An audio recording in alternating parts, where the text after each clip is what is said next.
We called an audible. If you move your microphone up a little bit, Damn. look at that. Look at that. Just in the blink of an eye, just like on July 7th when we got that good news, Norman Powell What's up? enters the building. What's going on? Welcome to Miami, man. Appreciate it, man. This Happy is to be here.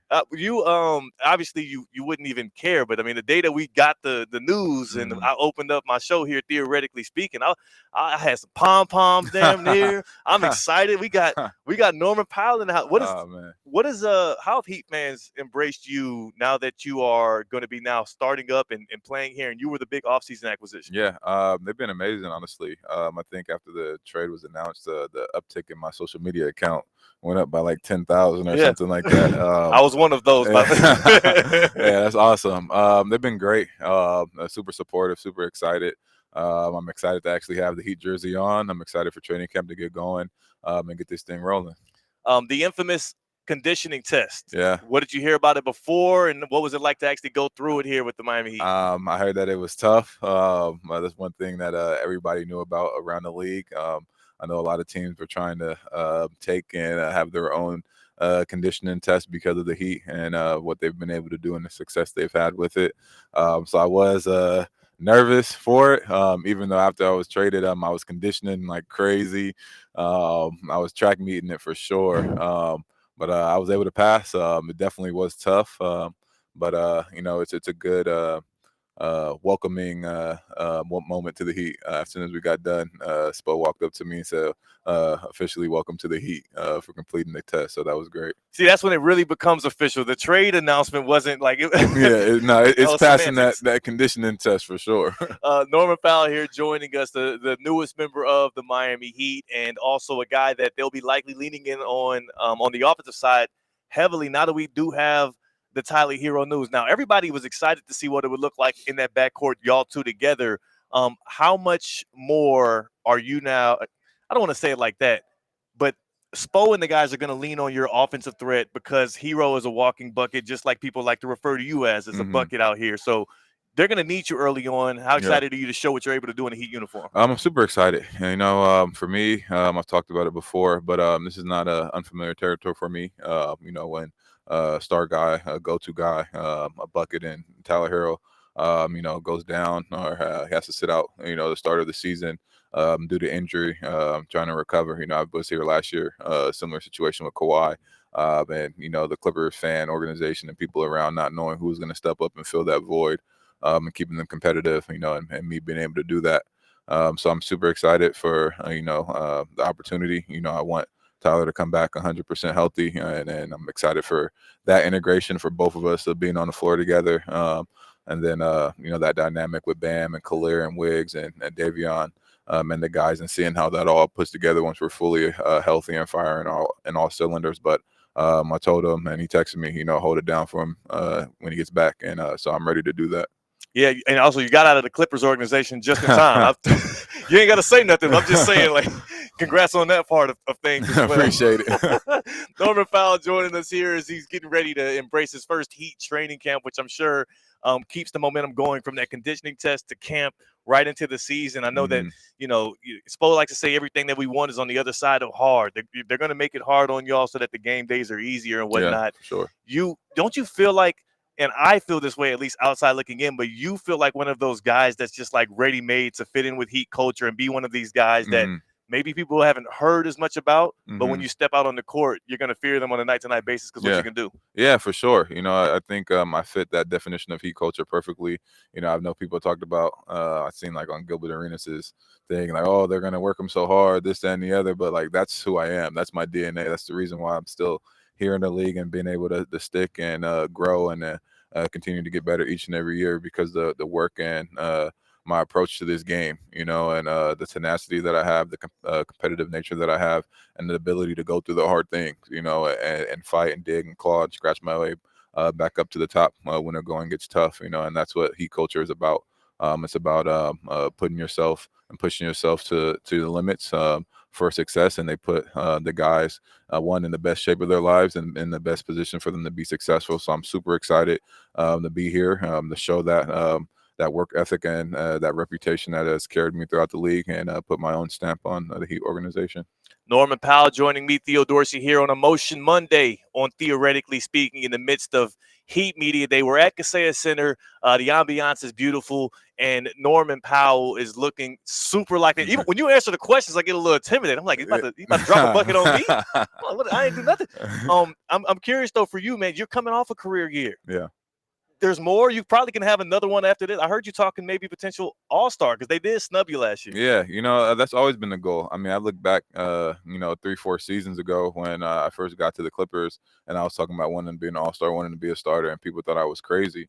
But this is the expectations and how I've always viewed myself. And it's always been about getting the opportunity. I was never a guy that was just going to be given the team and here you go, we're going to build around you and help you develop and grow into this player. I had to do that on my own and by keeping the faith in God and just my ability and the work that I put in, that it was going to eventually show and it was going to pay off in whatever role that is. And as my year has gone on, I've gotten more and more opportunity and I've been able to take advantage of it. And I continue. I think there's other levels and areas that I can continue to improve on despite my age of being 32. If you look at my career, I've played roles. So it's not like I've had super heavy logged minutes and, I'm worn down. I've been in a role and I've just been waiting for that opportunity to continue to shine and showcase my ability.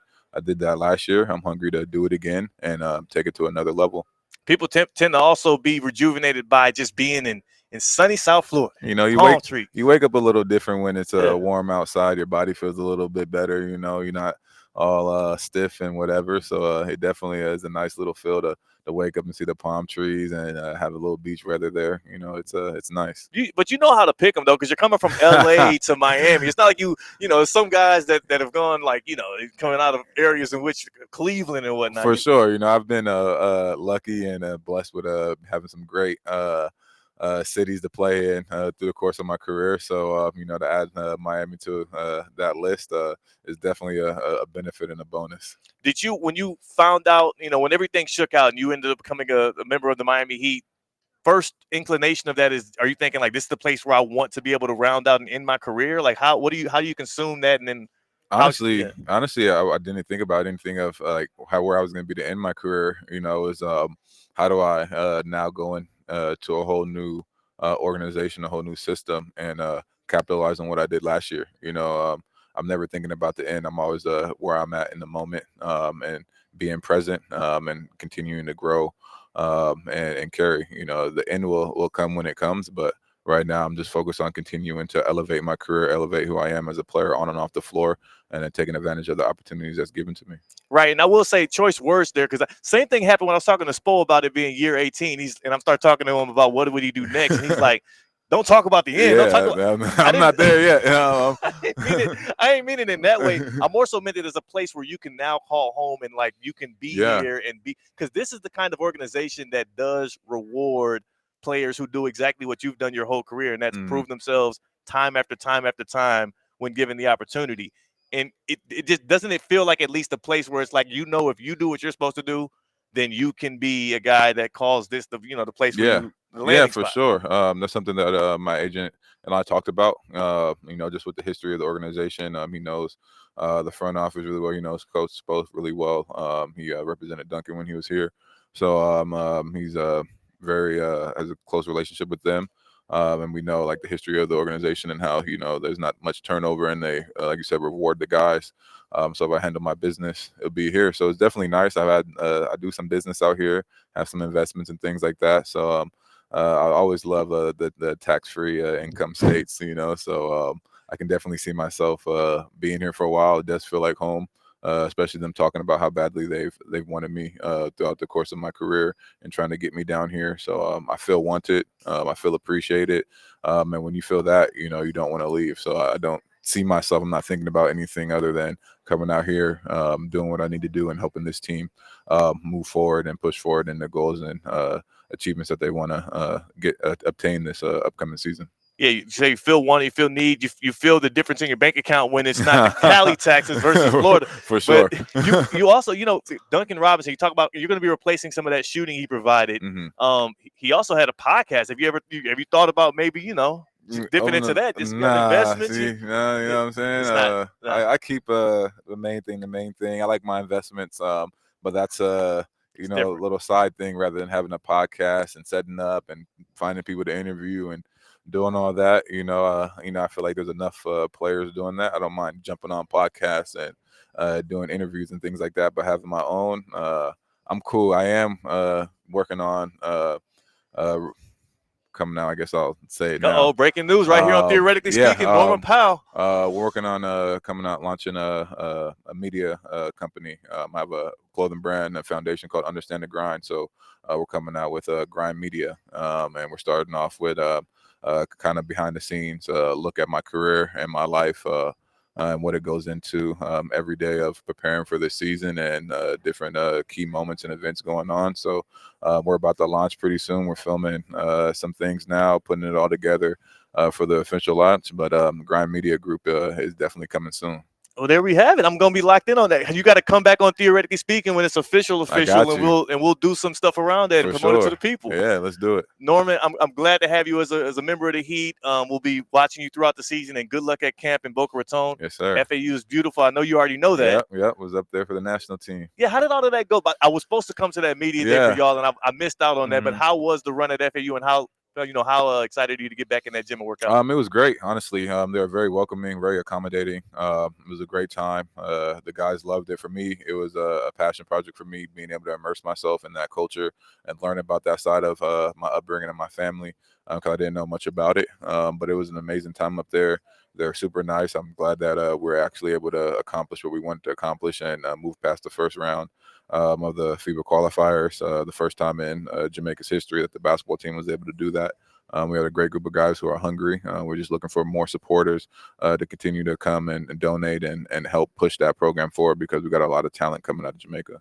Norman Powell, Miami Heat guard, Grind Media coming out sir. soon. Looking forward to seeing all of that and appreciate your time. Appreciate it. Again, here at Heat Media Day, that was Norman Powell.